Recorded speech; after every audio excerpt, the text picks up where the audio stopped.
Hey you guys, it's Gabby G in NYC. I'm back again.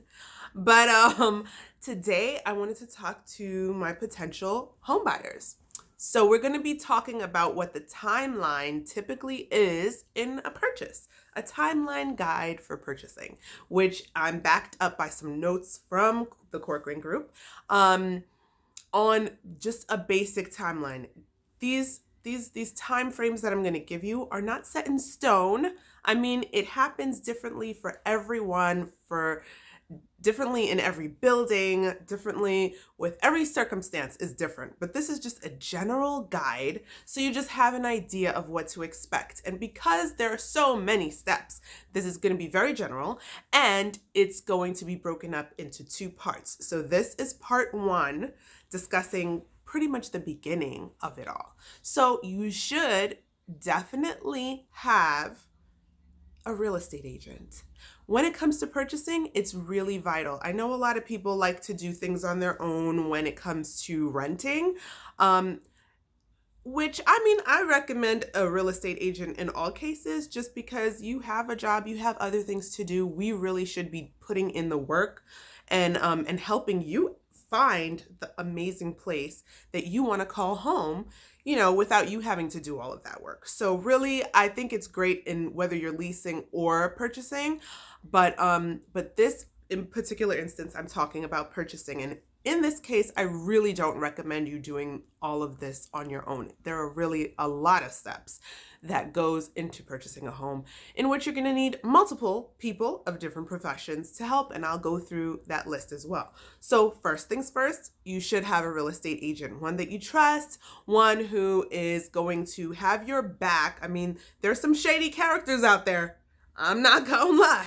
okay? But you definitely want one that is going to have your back through the entire circumstance and really be able to guide you through, as well as the backing of their team at their brokerage, to really get you into the home of your dreams, right? Or if it's your first home, it's just one that you love and that you really can see yourself in for some time, So that's the first thing. But then almost immediately after, or right away, or at the same time, you're going to want to talk to a mortgage broker, okay? They're going to be your friends. Now, at the same time, banks, they want to give you loans. They do, because at the end of the day, they get to put the interest on it and they get more money back. So they want to give you loans. You need to get your pre-approval. Okay, that's what I'm talking about right now.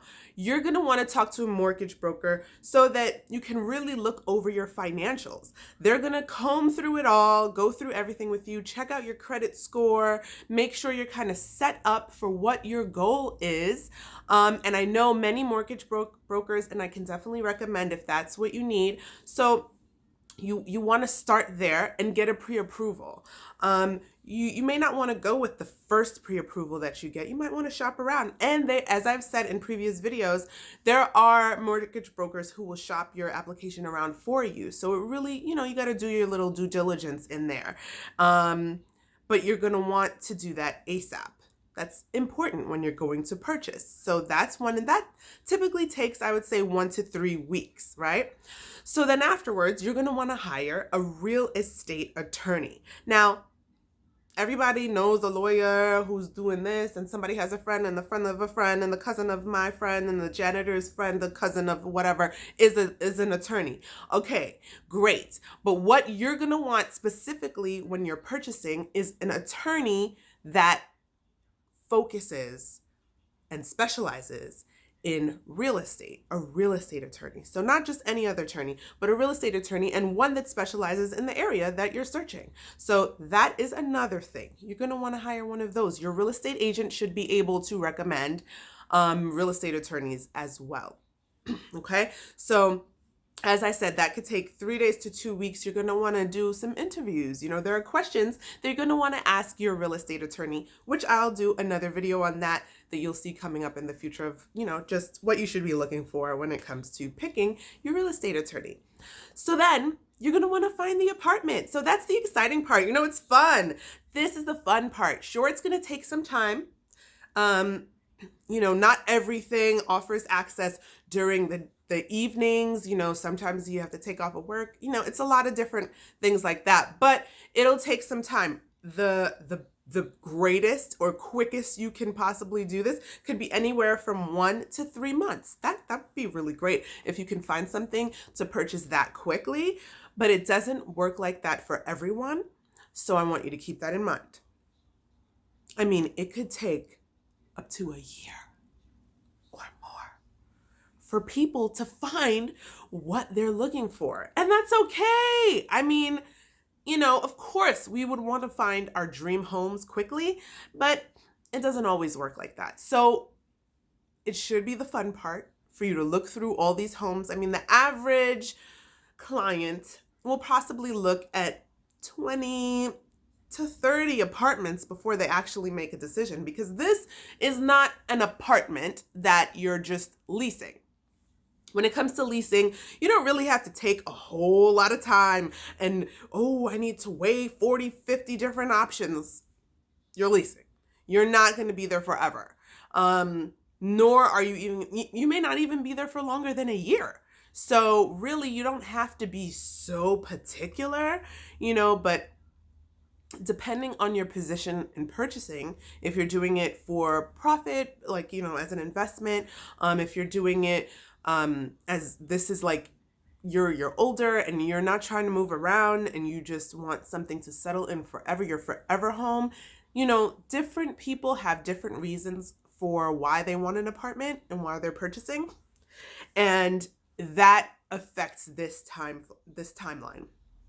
Okay, so you're gonna work on finding the apartment. The next, your real estate agent is going to work with you on negotiating on the apartment. So your agent is going to inquire about all types of things.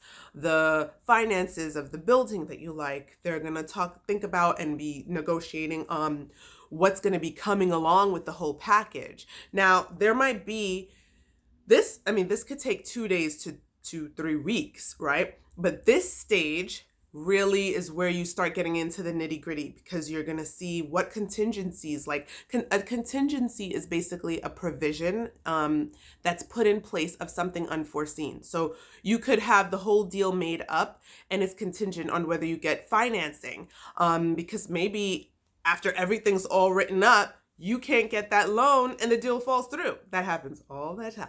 Okay. So there are contingencies. All these things are going to be put together into your offer, into the whole package, everything. It's going to, your real estate agent will work together with you on setting all of this up. Sorry.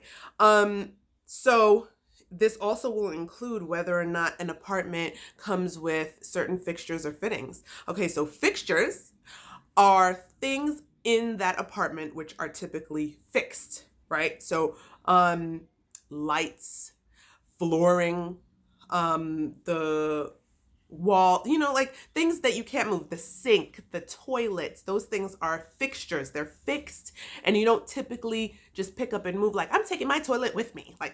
Nobody really does that, right?